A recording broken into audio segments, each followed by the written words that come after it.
Olá, vamos direto ao ponto com um tema que sempre aparece em provas de direito civil: domicílio. Para a gente entender isso de vez, o primeiro passo é diferenciar três conceitos que parecem a mesma coisa, mas não são. Vamos ver quais são? Olha só essa imagem, ela deixa tudo bem claro. É como se fossem aquelas bonecas russas, uma dentro da outra. O domicílio é o conceito grandão, o círculo de fora. Dentro dele está a residência. E bem no miolinho, o conceito mais restrito, a morada. É uma relação de um contido no outro. Bem simples de visualizar assim, né? Beleza, vamos detalhar cada um. Morada é o mais fácil de todos, é simplesmente onde a pessoa está fisicamente, onde ela dorme, por exemplo, um hotel, a casa de um amigo por uma noite. Já a residência, a gente sobe um degrau. Aqui tem a ideia de habitualidade, de costume. Pensa numa casa de praia que a família vai todo fim de semana. É uma residência. Agora, o domicílio, esse é o conceito que mais importa para o direito civil e o que mais cai em prova. Ele pega a residência e adiciona um ingrediente essencial: a intenção de ficar ali permanentemente. É o tal do ânimo definitivo. É esse elemento de vontade que transforma tudo. Então, vamos focar agora no domicílio da pessoa natural, ou seja, de cada um de nós. O Código Civil é bem claro e define o domicílio com base em dois elementos que, olha, precisam estar juntos. Um não vive sem o outro. E aqui estão eles, os dois elementos do domicílio voluntário, lá no artigo 70. De um lado, o elemento objetivo, a residência, o lugar físico, o endereço mesmo. Do outro lado, o elemento subjetivo, o tal do ânimo definitivo, a intenção de fazer daquele lugar o centro da sua vida. Tem que ter os dois, ok? Se faltar um, já não é domicílio voluntário. E esse exemplo aqui é clássico e ajuda a entender de vez. Imagina passar um mês inteiro de férias na praia. Aquela casa de praia é sua residência durante aquele mês? Sim, claro.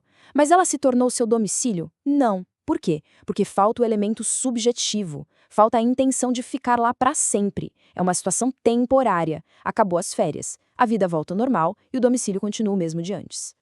Tá, mas e aí? Uma pessoa pode ter mais de um domicílio? A resposta é sim.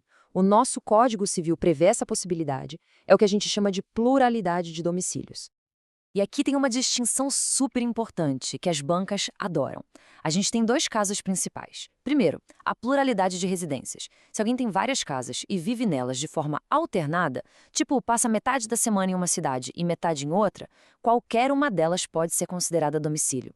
E o efeito prático disso é que essa pessoa pode ser processada em qualquer um desses lugares. E o segundo caso é o domicílio profissional, é o lugar onde se exerce a profissão. Mas atenção total aqui. Esse domicílio só vale para os assuntos relacionados ao trabalho, tá bem?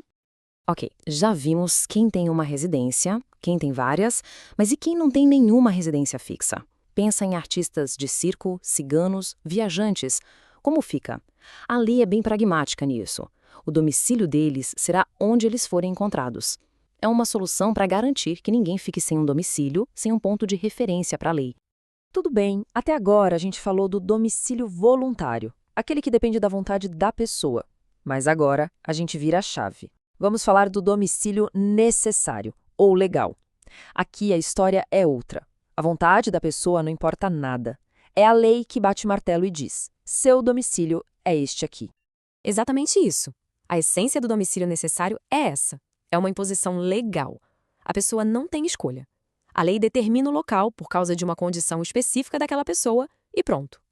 E essa lista do artigo 76, pessoal, tem que saber de cor para a prova. É clássica. Vamos lá. O incapaz tem o domicílio do seu representante legal.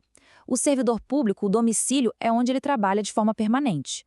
O militar, onde ele serve. O marítimo, onde o navio dele está matriculado. E o preso, o lugar onde ele cumpre a pena. Simples assim, a lei define, não tem discussão. Agora, um caso especialíssimo, que tem até artigo próprio no Código, o do agente diplomático brasileiro que está trabalhando lá fora. A questão é, se esse diplomata precisar ser processado aqui no Brasil, onde a ação corre? A lei dá duas opções de foro competente, que nada mais é do que o lugar certo para processar alguém. A ação pode ser no Distrito Federal ou do último lugar onde ele morou aqui no Brasil antes de assumir o posto no exterior. A lei dessa escolha.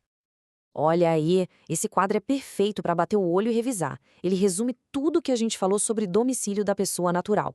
De um lado, o voluntário, com todas as suas variações. Do outro, o necessário, com aquela listinha que a gente precisa decorar. Ótimo para dar aquela última olhada antes da prova. Beleza, já entendemos tudo de pessoa natural. Agora vamos mudar um pouco o foco e ver como funciona o domicílio para as pessoas jurídicas, empresas, associações e também para o próprio governo. Começando pelas pessoas jurídicas de direito público, a regra é bem lógica. O domicílio é a sede do poder. Para a União, é o Distrito Federal. Para os estados, suas capitais. E para os municípios, a cidade onde fica a prefeitura. Sem mistério. Agora, para as outras pessoas jurídicas, tipo as empresas privadas, a regra geral é parecida. O domicílio é a sede, onde fica a diretoria. Só que aqui tem uma diferença importante. Elas podem escolher um domicílio diferente, um domicílio especial, e colocar isso no seu estatuto ou contrato social. E essa tabela aqui organiza tudo isso e traz mais duas situações que caem bastante. Primeira, se uma empresa tem várias filiais, cada filial vai ser considerada um domicílio, mas só para os negócios feitos naquela filial específica. E a segunda, se a sede da empresa é lá fora, no exterior, o domicílio dela, aqui no Brasil, vai ser o da sua filial ou agência que opera por aqui. Bom, teoria vista, agora é hora de ver como isso cai na prática. Vamos resolver uma questão de concurso para testar o conhecimento. Vamos lá, olha o caso da Núbia. Ela é servidora pública na cidade A. Ela mora com os filhos na cidade B. E ainda passa uma parte da semana na cidade C, com o marido. A pergunta é, qual o domicílio civil da Núbia? A, B ou C? Pensem bem em qual regra se aplica aqui. E a resposta correta é cidade A apenas. Mas por que a cidade A? Porque aqui está a pegadinha. O fato de a Núbia ser servidora pública ativa a regra do domicílio necessário. E essa regra legal passa por cima da regra do domicílio voluntário. Não importa onde ela mora ou dorme, a lei diz que o domicílio do servidor público é onde ele exerce suas funções. Portanto, cidade A, sem discussão. Para a gente fechar esta revisão com chave de ouro, vamos guardar 3 ideias principais. Primeira, todo mundo tem domicílio, a lei não deixa ninguém sem. Segunda, nosso Código Civil aceita que uma pessoa tenha mais de um domicílio.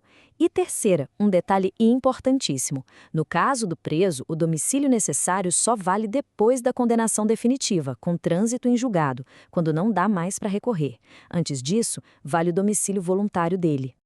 E para terminar, fica uma reflexão. Nesse nosso mundo cada vez mais digital, com tanta gente trabalhando de qualquer lugar, como é que fica esse conceito de domicílio que é tão ligado a um lugar físico? Será que o direito vai ter que se reinventar para acompanhar essa nova realidade? É uma boa questão para a gente ficar de olho no futuro.